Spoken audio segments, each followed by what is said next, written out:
Hello everyone, I welcome you all to IG tutorials.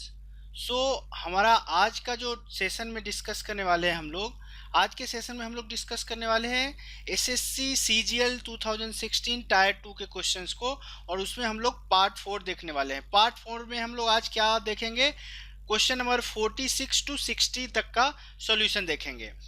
तो चलिए, आज के सेशन स्टार्ट करने से पहले आप लोग से रिक्वेस्ट है कि जो लोग भी इस वीडियो को पहली बार देख रहे हैं या जिन लोगों ने अभी तक चैनल को सब्सक्राइब नहीं किया है, तो कृपया चैनल को सब्सक्राइब कर ले, ताकि जब भी कोई नया वीडियो मैं आप लोगों के बीच लेकर के आऊँ तो आपको नोटिफिकेशन आ जाए और आप इजीली वीडियो को वॉच कर सकते हैं। तो चलिए, without any further edu, let's get started. तो चलिए, हम लोग का क्वेश्चन नंबर 46 क्या बोल रहा है? 3 runners A B and C run a race, okay, with runner A finishing 12 meters ahead of runner B and 18 meters ahead of runner C, while runner B finishes 8 meters ahead of runner C. Each runner travels the entire distance at constant speed. The length of the race is. मतलब कि आपसे पूछा जा रहा है कि A B और सी एक रेस में दौड़ रहा है। उस रेस में क्या हो रहा है? ए जो है बी से 12 मीटर्स पहले पहुंच जाता है। मतलब कि ए यदि फिनिशिंग पॉइंट पे है, यदि इसको अपन ऐसे करें, मतलब इसको यदि आप फिनिशिंग पॉइंट ले ले, तो यदि ए यहाँ पे पहुंचता है तो बी उससे क्या रहता है? 12 मीटर्स पीछे रहता है। मतलब कि बी 12 मीटर्स पीछे ही रह जाता है। और सी क्या रहता है? सी जो है 18 मीटर्स पीछे रहता है। मतलब कि यदि यहाँ पे हम लोग सी ले ले तो सी टोटल कितना मीटर पीछे रहता है? 18 मीटर्स पीछे रहता है। चलिए, फिर सेकेंड केस में बोल रहा है कि चलिए अब तो ए पहुंच गया है। अब सेकेंड केस में बोल रहा है कि while runner B finishes 8 metres ahead of runner C. मतलब कि यदि यहाँ पे बोल रहा है कि फिनिशिंग पॉइंट पे अब क्या है? बी पहुंच गया है। फिनिशिंग पॉइंट पे बी पहुंच गया है, तो अभी क्या है? सी उससे 8 मीटर्स पीछे है। ओके, अब यहां से एक चीज आप देखिए कि बी जो है, बी ए से 12 मीटर्स पीछे है और सी ए से 18 मीटर्स पीछे है। मतलब कि सी बी से कितना मीटर्स पीछे है?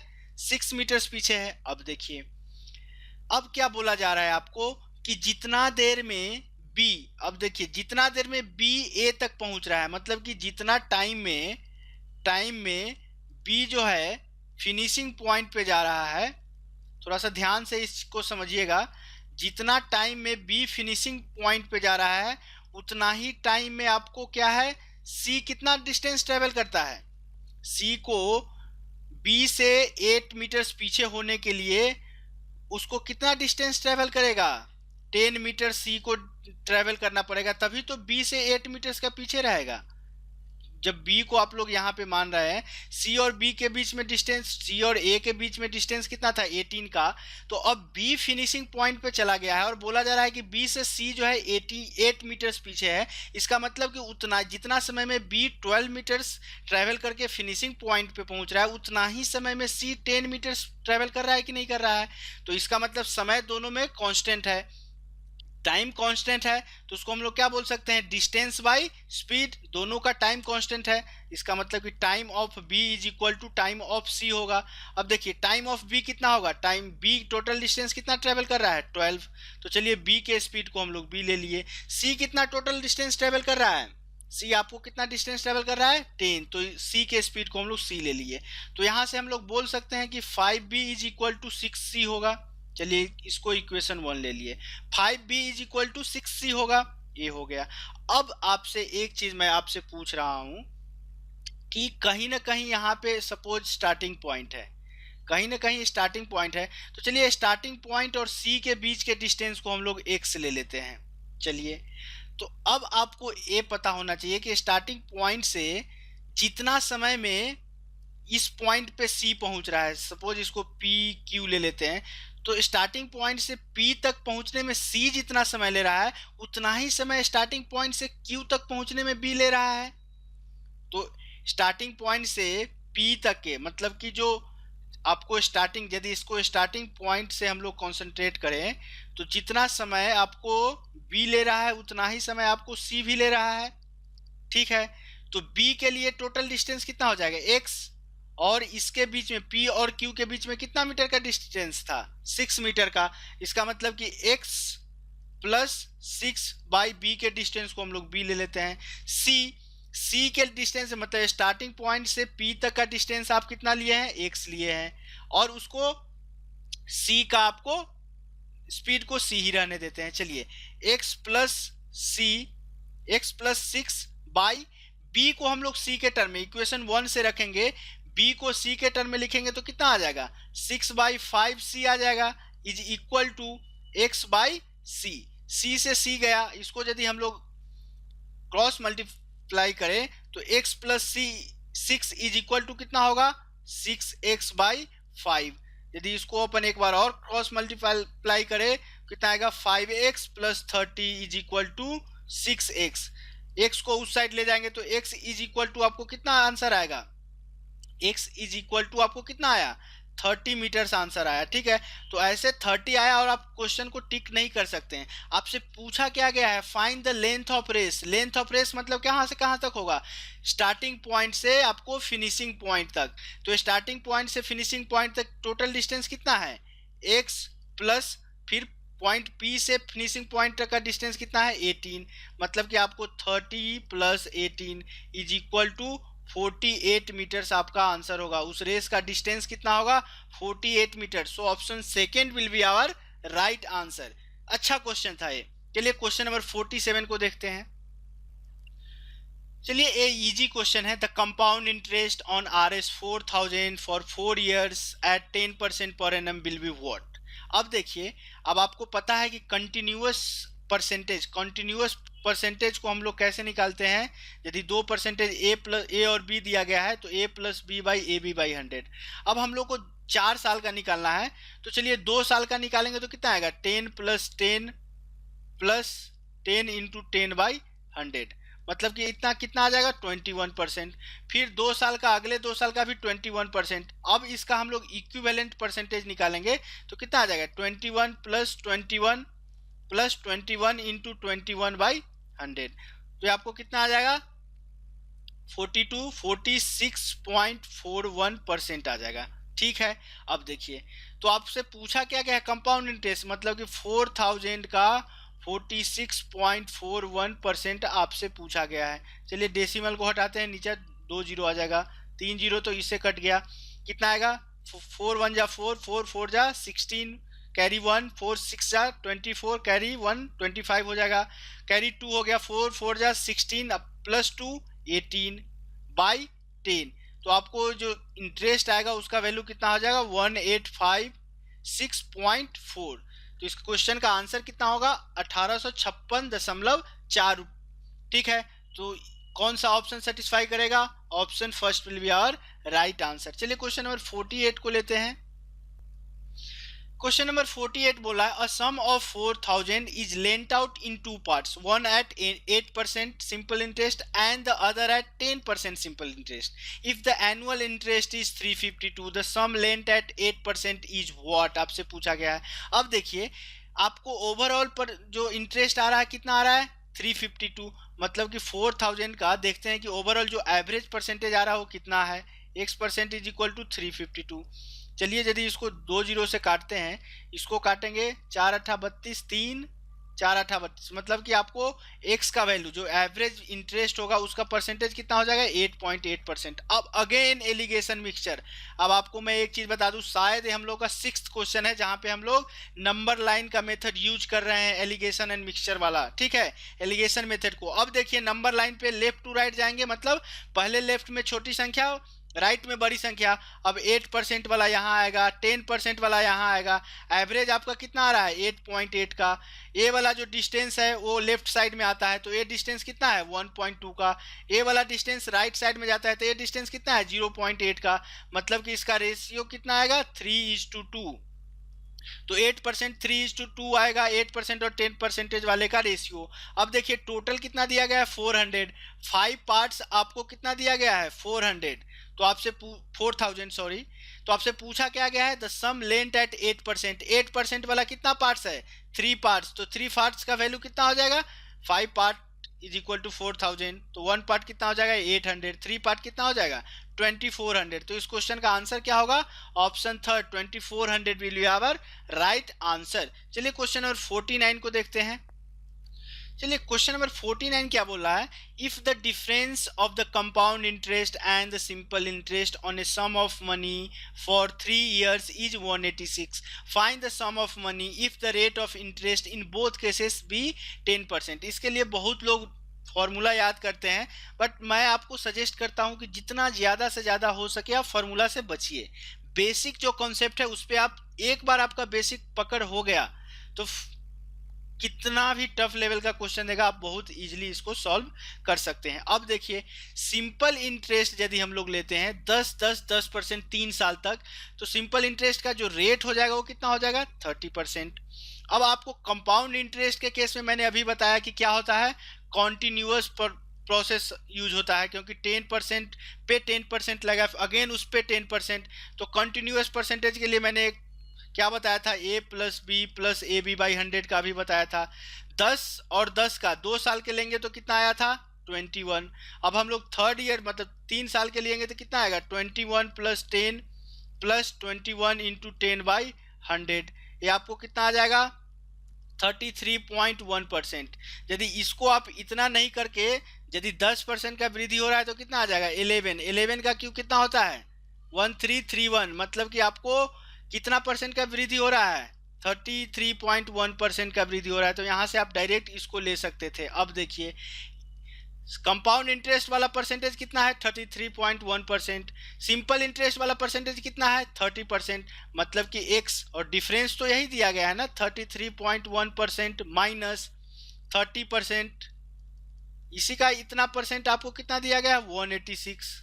तो आपसे पूछा गया है एक्स का वैल्यू, तो एक्स इंटू 3.1%, परसेंट को नीचे लाएंगे तो 100 से आपको डिवाइड करना पड़ेगा 186। चलिए डेसिमल को हटाए, एक जीरो नीचे लाए, इसको काटेंगे तो कितना आएगा? 36 जब 186 टाइम्स आएगा, मतलब आपको x का वैल्यू कितना आ जाएगा? 6000। तो इस क्वेश्चन का आंसर क्या होगा? 6000। Option fourth will be our right answer.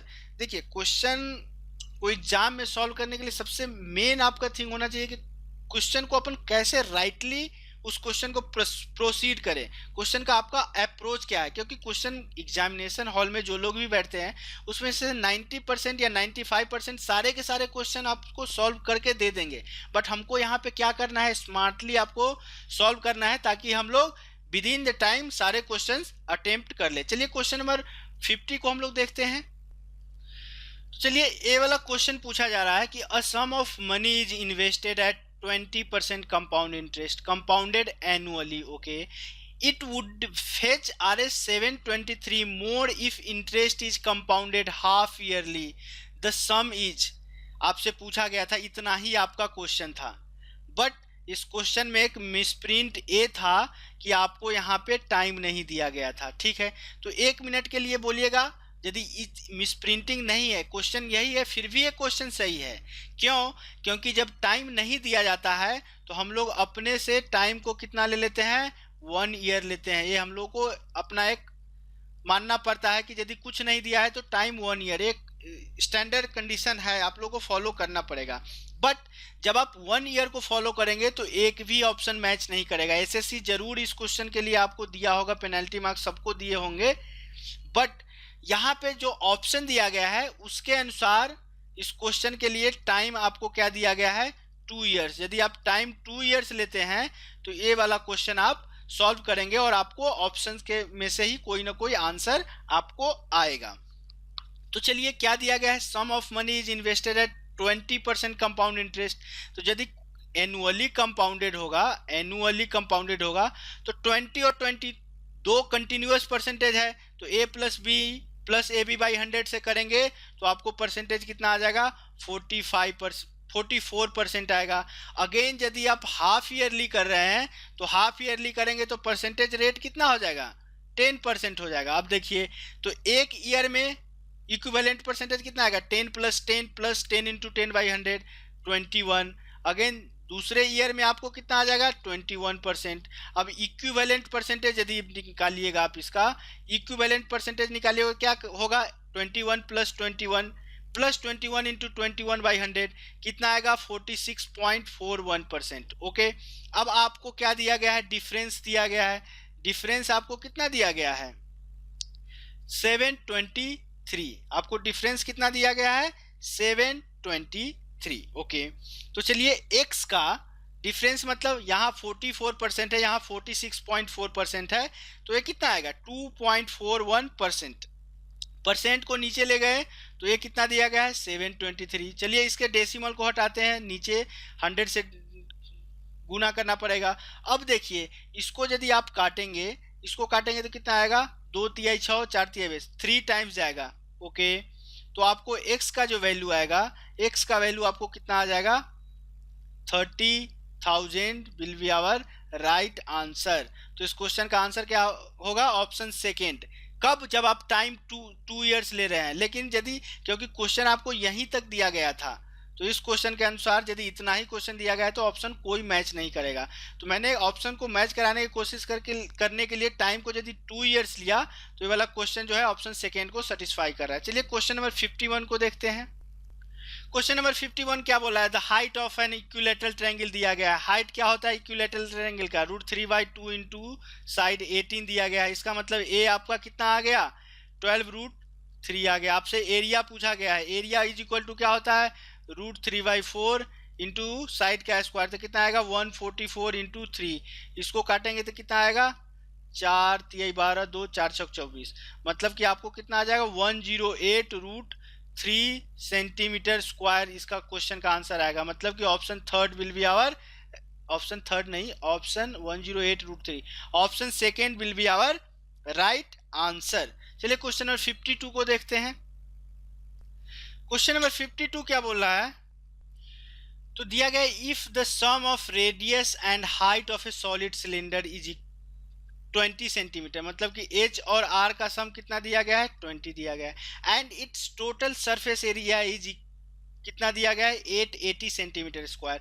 तो सिलेंडर का टोटल सरफेस एरिया कितना होता है, total surface area is equal to 2πRh plus 2πr² होता है। अब यहाँ से आप 2πr कॉमन लेंगे तो h प्लस आर, और इसका वैल्यू कितना दिया गया है 880 दिया गया है। अब देखिए 2πr h प्लस आर का वैल्यू कितना है 20 इज इक्वल टू कितना दिया गया है 880। यदि आप इसको काटेंगे तो कितने टाइम्स जाएगा 44 टाइम्स, 2 से काटेंगे कितना आ जाएगा 22 टाइम्स। तो r का वैल्यू यदि पाई को हम लोग 22/7 करेंगे तो r का वैल्यू कितना आ जाएगा 7 सेंटीमीटर। तो आपसे पूछा क्या गया है वॉल्यूम, यदि r 7 आ गया तो आपको h कितना आएगा 13। तो वॉल्यूम इज इक्वल टू क्या होता है, सिलेंडर का वॉल्यूम क्या होता है πr² h 22/7 into r² 7 into 7 into h 13, 7 से 7 काटेगा ये कितना बचेगा 22 इंटू 13 सत्ते 91, 91 आएगा। ठीक है, यदि आप इसको गुना करेंगे तो आपको जो इसका वैल्यू आएगा 2002 सेंटीमीटर क्यूब, इसका आंसर आ जाएगा। तो इस क्वेश्चन का आंसर क्या होगा, इस क्वेश्चन का आंसर होगा option third will be our right answer. चलिए क्वेश्चन नंबर 53 को देखते हैं। देखिए क्वेश्चन नंबर 53 क्या बोला, a solid sphere and a solid hemisphere have the same total surface area. अब देखिए 4πr², ये सॉलिड वाले को हम लोग जो है स्फीयर है उसको कैपिटल आर ले रहे हैं, तो इसका एरिया क्या होता है surface area 4πr²। Hemisphere का सरफेस एरिया क्या हो जाएगा 2πr² प्लस πr², मतलब कि 3πr²। स्मॉल आर हम लोग किसके लिए लिए हैं हेमी स्फीयर के लिए। अब देखिए पाई से पाई कट गया तो capital R by small R को हम लोग लिख सकते हैं √3/2। अब आपसे पूछा क्या गया है the ratio of their volume, volume का रेशियो क्या होगा 4/3πr³ बाई 2/3πr³। पाई से पाई कट गया, 3 से 3 कट गया, तो आपको बच क्या गया r³/2r³। अब देखिए r/r का वैल्यू कितना दिया गया है √3/2, तो ये वैल्यू कितना आ जाएगा √3, यदि इसको 2/√3 करेंगे 4/3πr³, तो इसको करेंगे तो 2 तो ऊपर आ जाएगा, ए वाला 2 यहाँ नहीं आके यहाँ आ जाएगा। अब देखिए 2 इंटू r³/r³ करेंगे तो कितना आ जाएगा ऊपर आ जाएगा 3√3/8। अब देखिए 8 को 2 से काटेंगे तो बच कितना आ जाएगा 3√3/4। तो इसका वॉल्यूम का रेशियो क्या होगा 3√3:4, option first will be our right answer. तो इस क्वेश्चन का आंसर क्या होगा? Option first. चलिए क्वेश्चन नंबर 54 देखते हैं। क्वेश्चन नंबर 54 बोला है the sides of a triangle are in the ratio 1/2:1/3:1/4 and its perimeter is 104। तो चलिए x तीनों को यदि जोड़ेंगे 1/2 + 1/3 + 1/4, इसको वैल्यू कितना दिया गया 104। x इंटू यदि इसका एलसीएम लेंगे 12, ये कितना आ जाएगा 6 4 10 3 13 इज इक्वल टू 104। 13 से कितना टाइम जाएगा 8 टाइम्स, x का वैल्यू कितना आ जाएगा 96। तो आपसे आगे पूछा क्या गया है the length of the longest side. अब देखिए ये कितना है, हाफ सबसे लॉन्गेस्ट होगा कि नहीं होगा, तो लॉन्गेस्ट साइड कितना हो जाएगा आपको x/2, मतलब कि 48 सेंटीमीटर इस क्वेश्चन का आंसर होगा। तो इस क्वेश्चन का आंसर क्या होगा? Option second will be our right answer. चलिए क्वेश्चन नंबर 55 को देखते हैं हम लोग। क्वेश्चन नंबर 55 बोला है the 4 walls and a ceiling of A room of length 25। यदि इसको अपन ऐसे ले ले, इसको यदि ड्रॉ करे ऐसे, तो इसमें क्या दिया गया है, एल कितना दिया गया है 25, बी कितना दिया गया है 12 और एच कितना दिया गया है 10 metre. Are to be painted, painter A can paint 200 metre square in 5 days. मतलब कि ए जो है एक दिन में कितना कर सकता है 40 मीटर स्क्वायर पेंट कर सकता है। पेंटर बी के लिए आगे क्या बोला है, can paint 250 metre square in 2 days, मतलब कि 1 डे में कितना करेगा 125 metre square. If A and B work together they will finish the job in how many days. अब देखिए आपको टोटल सरफेस एरिया में से ए वाला पोर्शन का एरिया घटाएंगे तो आपको पांचों वाल का आ जाएगा, क्योंकि नीचे वाला फ्लोर पेंट नहीं किया जा रहा है। तो टोटल सरफेस एरिया कितना होता है 2 इंटू एल बी कितना हो जाएगा 25 12 300 plus B H 120 plus L H 250। ठीक है, इसमें से आपको घटाना क्या है, एल का वैल्यू, एल मतलब 300 घटाना है। अब देखिए 300 2 500 1 600, 670 है, कितना आएगा ये 670 आएगा। ठीक है, 670 गुना 2 कितना आ जाएगा 1340, में से आपको 300 घटाना है, मतलब कि आपको बच कितना जाएगा 1040 मीटर स्क्वायर आपको पेंट करना है। अब देखिए एक दिन में ए और बी मिलके एक दिन में कितना पेंट कर रहा है 165।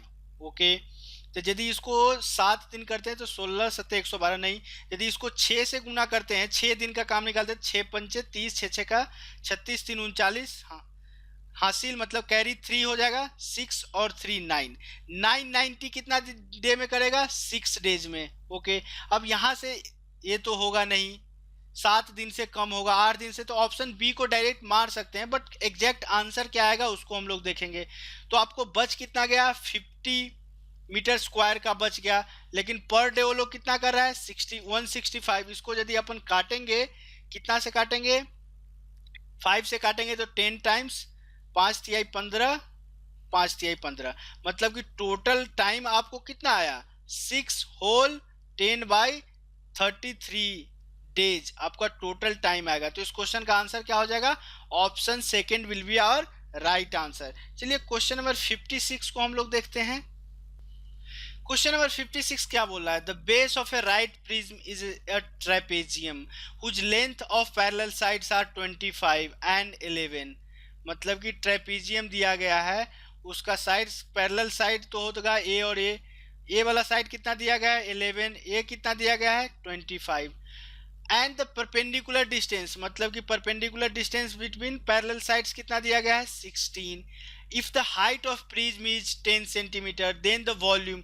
अब आपको बता दूं मैं कि प्रिज्म का जो वॉल्यूम होता है, प्रिज्म का वॉल्यूम क्या होता है, area of base into height होता है। ठीक है, तो एरिया क्या है, एरिया तो आपको ट्रेपेजियम है, तो ट्रेपेजियम का एरिया कितना हो जाएगा 1/2 इंटू समांतर भुजाओं का योग गुने ऊंचाई, मतलब कि पैरेलल साइड का सम कितना होगा 25 + 11 36 इंटू दोनों के बीच की दूरी कितना है 16, और उस प्रिज्म का हाइट कितना दिया गया है 10 दिया गया है। यदि इसको अपन काटेंगे तो कितने टाइम्स जाएगा 8 टाइम्स, तो इसका जो वैल्यू आएगा कितना आएगा 8 छक 48, 8 8 3 24 4 28, उस पे एक जीरो आ जाएगा, मतलब कि 2880 centimetre cube will be our right answer. तो इस क्वेश्चन का आंसर क्या होगा? Option third will be our right answer. चलिए क्वेश्चन नंबर 57 को देखते हैं। तो क्वेश्चन नंबर 57 आपसे पूछा जा रहा है कि the external and internal ready of A hollow right circular cylinder of height 15, मतलब कि ए वाला कितना दिया गया है? 15 सेंटीमीटर का। आर मतलब कि जो बाहर वाला रेडियस है वो 6.75 का है, और अंदर वाला जो रेडियस है वो कितना है? 5.25 का respectively if it is melted to form a solid cylinder of height half of the original cylinder, मतलब कि इसका हाइट अब क्या है? 15/2। Then the radius of solid cylinder, A वाला रेडियस आपसे पूछा गया कि क्या होगा।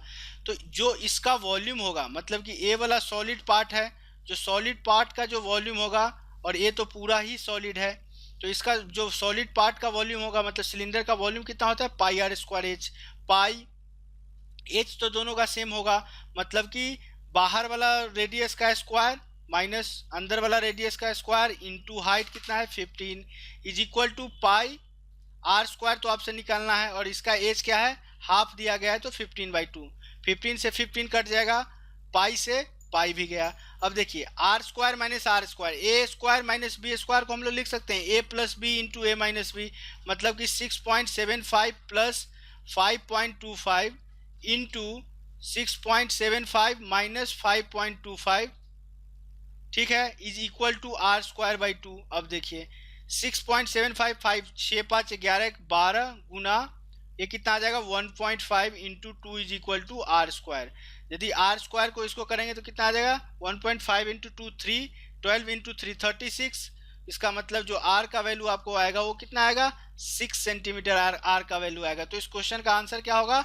Option first will be our right answer. चलिए क्वेश्चन नंबर 58 को देखते हैं। क्वेश्चन नंबर 58 बोल रहा है the length and breadth of a rectangular piece of a land are in 5:3, मतलब कि L/B कितना दिया गया है? 5:3 दिया गया है। The owner spent 6000 for surrounding, मतलब कि कोई रेक्टेंगल है तो इसको चारों तरफ से कुछ काम करवाने के लिए 6000 रुपया वो लगाता है ऑनर, 7.5 रुपीज पर मीटर के हिसाब से। तो जो इसका पेरीमीटर हो जाएगा वो क्या हो जाएगा? 2 into L plus B. Okay, 2 into L plus B को हम लोग 8x लिख सकते हैं, ऑब्वियसली लिख सकते हैं, इंटू 1 मीटर का कितना रुपया लगता है? 7.5। इसका वैल्यू आपको कितना दिया गया है? 6000। ठीक है, अब चलिए x का वैल्यू तो यहाँ से हम लोग निकाल सकते हैं। ये कितना आ जाएगा? 15 into 8 into X is equal to 6000। इसको हम लोग काटेंगे तो कितना आ जाएगा? 400 टाइम्स जाएगा, तो x इज इक्वल टू कितना आ जाएगा? आपको 50 आना चाहिए। x इज इक्वल टू कितना आना चाहिए? 50 आना चाहिए। तो आपसे पूछा क्या गया है? The difference between its length and breadth पूछा गया है, मतलब कि distance between length and breadth पूछा गया। अब देखिए यदि एल और बी 5:3 रेशियो में है तो डिफरेंस कितना हो जाएगा? 5x minus 3x is equal to 2x। X का वैल्यू आपको कितना आया है? 50। तो 2 इंटू 50 मतलब कि आपको 100 मीटर्स का आपको उसके लेंथ और ब्रेथ में डिफरेंस आ जाएगा। तो इस क्वेश्चन का आंसर क्या होगा? इस क्वेश्चन का आंसर होगा option second, 100 metres will be our right answer. चलिए क्वेश्चन नंबर 59 को लेते हैं। चलिए क्वेश्चन नंबर 59 बोल रहा है the ratio between the area of a square, चलिए area of square and that of area of circle, ये हम लोग को when the length of side of the square, मतलब कि a is equal to the diameter of the circle, मतलब a is equal to d दिया गया है। अब आपसे a पूछा गया है कि क्या होगा, तो स्क्वायर का जो एरिया होगा क्या होगा? a स्क्वायर होगा। चलिए आपको सर्कल का जो एरिया होगा क्या होगा? Pi are square. तो चलिए 22/7 into R square, R square को हम लोग क्या लिख सकते हैं? डी स्क्वायर बाई 4 लिख सकते हैं। डी और ए आपस में बराबर है तो कट जाएगा, तो ऊपर क्या आ जाएगा? 28/22। यदि इसको 2 से काटेंगे तो कितना आ जाएगा? 14/11। तो इस क्वेश्चन का आंसर क्या हो जाएगा? Option first 14/11 will be our right answer. चलिए क्वेश्चन नंबर 60 को लेते हैं हम लोग। क्वेश्चन नंबर 16 बोल रहा है 60 a piece of 132 metre centimetre long, मतलब कि पीस ऑफ वायर, ये वायर यदि है, इसका लेंथ कितना दिया गया है 132 सेंटीमीटर। इसको मोड़ कर एक इक्विलेटरल ट्रायंगल मतलब समबाहु त्रिभुज, एक वर्ग यानी कि स्क्वायर, एक वृत्त यानी कि सर्कल बनाया जाता है। Then area will be longest, longest नहीं कह के इसको बोलिए largest. Then area will be largest in shape of, कौन से शेप में एरिया सबसे ज्यादा होगा। अब देखिए 3a का वैल्यू कितना दिया गया है 132, तो a का वैल्यू आपको कितना आ जाएगा 3 चौका 12 44। अगेन स्क्वायर का पेरीमीटर 4a होता है, इसका वैल्यू कितना दिया गया 132, तो a का वैल्यू कितना आ जाएगा 4 तिहाई 12 4 तिहाई 12 33 आ जाएगा। अगेन जो पेरीमीटर होता है सर्कल का कितना होता है 2 पाई इंटू आर, इसका वैल्यू कितना दिया है 132, ये कितना टाइम्स जाएगा 66 टाइम्स। तो इसको यदि पाई को 22/7 करे तो आर का वैल्यू कितना आएगा आपको, आर का वैल्यू आ जाएगा 21। ठीक है, तो आपसे एरिया पूछा जा रहा है, यदि इक्विलेटरल ट्रायंगल में एरिया निकालेंगे तो क्या आएगा √3/4 इंटू 44 इंटू 44। ठीक है, यदि साइड का स्क्वायर का एरिया निकालना है तो ए स्क्वायर होगा, मतलब 33 का स्क्वायर हो जाएगा। अब आपसे सर्कल का एरिया पूछा जाए तो कितना आ जाएगा पाई आर स्क्वायर, मतलब कि 22/7 इंटू 21 इंटू 21। जब आप इसको कैलकुलेट करेंगे तो 44 से 4 कट जाएगा 11 टाइम्स, तो इसका वैल्यू कितना आ जाएगा 11 टाइम्स कटेगा 44 इंटू 11, आपको कितना आ जाएगा 484√3 आ जाएगा। चलिए 33 का स्क्वायर यदि अपन करेंगे तो सीधा आ जाएगा 1089। यदि इसको 7 से 3 टाइम्स काटेंगे तो 22 इंटू 63, ये कितना आ जाएगा 1386। मतलब कि इस वाले केस में सबसे मैक्सिमम एरिया किसका होगा, सर्कल का एरिया जो है आपको सबसे मैक्सिमम होगा। ठीक है, तो किसी भी लेंथ के, सेम लेंथ के जो वायर है या 1 डायमेंशनल कोई फिगर दिया गया है उसको बेंड करके यदि ये सारे शेप बनाया जाए तो हमेशा ही सर्कल का शेप जो है हमेशा सबसे ज़्यादा एरिया लेता है। ठीक है, इसको आप यदि आप इंटरमीडिएट में मैक्सिमा मिनिमा का कॉन्सेप्ट पढ़े होंगे तो ये जस्ट एक आपको बोल सकता हूँ मैं एक थियरम के टाइप का था कि सर्कल जो है हमेशा मैक्सिमम एरिया कवर करता है यदि सेम लेंथ के वायर को आप बेंड करके 2 डायमेंशनल कोई फिगर बनाते हैं, तो सर्कल क्या करता है हमेशा मैक्सिमम एरिया कवर करता है। तो इसको आप एज ए थियरम ही याद कर सकते हैं, क्योंकि यदि बार बार पूछे तो इतना कैलकुलेशन करने का जरूरत नहीं है। थियरम क्या है कि सर्कल जो है हमेशा मैक्सिमम एरिया कवर करता है, इसको आप एज ए थियरम इस क्वेश्चन के आंसर को याद कर सकते हैं। इस क्वेश्चन का आंसर क्या होगा circle, option first will be our right answer. तो चलिए आज के सेशन को यहीं क्लोज करते हैं। तो यदि आपको सही में अच्छा लग रहा है वीडियो तो चैनल को सब्सक्राइब कर सकते हैं, वीडियो को लाइक करना मत भूलिए, कुछ सुझाव हो तो कमेंट करके बता सकते हैं, या आप लोग के लिए मैंने एक फेसबुक ग्रुप बनाया है। फेसबुक ग्रुप का जो नाम है वो आपका फेसबुक ग्रुप का नाम है i.g/tutorial, तो आप यहाँ पे ज्वाइन कर सकते हैं। आपके जितने भी डाउट्स हो, जिस भी टॉपिक का या जिस भी सब्जेक्ट का, आप अपना डाउट पोस्ट कर सकते हैं, मैं उसका सॉल्यूशन देने की कोशिश करूँगा। तो चलिए आज के सेशन को यहीं क्लोज करते हैं, मिलते हैं नेक्स्ट सेशन में किसी और टॉपिक के साथ। तब तक के लिए कीप प्रैक्टिसिंग, प्रैक्टिस करते रहिए, स्वस्थ रहिए, व्यस्त रहिए और मस्त रहिए। Thanks for watching this video, bye bye.